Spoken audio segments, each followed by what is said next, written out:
Donc là, vous êtes dans une salle à moins 15 degrés. Donc moins 15 degrés, c'est pas si froid que ça, sachant que les températures les plus froides de la planète, c'est moins 90 degrés en Antarctique. Donc là, moins 15 degrés, votre corps, il est à 37 degrés. Donc au fur et à mesure qu'on va rester là, vous allez mettre tout un tas de processus en ordre de marche pour réchauffer votre corps. Donc des frissons, vous allez trembler, vous allez vous resserrer, croiser les bras pour être le plus au chaud possible. Et puis la chair de poule, ça c'est les poils qui vont se redresser, c'est un résidu de fourrure. Voilà. Donc tout ça pour lutter contre le froid, évidemment pour éviter l'hypothermie. Le corps se refroidit à 32 degrés. Si le corps est à 25 degrés, le cœur s'arrête. Et puis après, tout un tas pour éviter les engelures au niveau des doigts de pied, au niveau du nez. Voilà.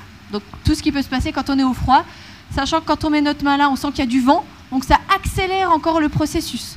Ça accélère encore le processus de froid. Donc il faut encore se méfier de ça quand on est notamment dans les explorations aussi bien en Arctique qu'en Antarctique. Alors voilà, la veste que je porte, c'était une des vestes des expéditions polaires françaises. Donc les expéditions polaires françaises qui partaient sur des bases scientifiques en Arctique et en Antarctique. Cette veste-là, elle a servi pour une expédition en 1986 en Terre Adélie, donc sur une base scientifique française, la base du Mont d'Urville. Donc ça, c'était une veste de marin, bien imperméable à l'eau. À l'intérieur, il y a de la fourrure, donc on est vraiment au chaud. On peut sans souci passer les moins 40, moins 50 degrés avec cette veste-là.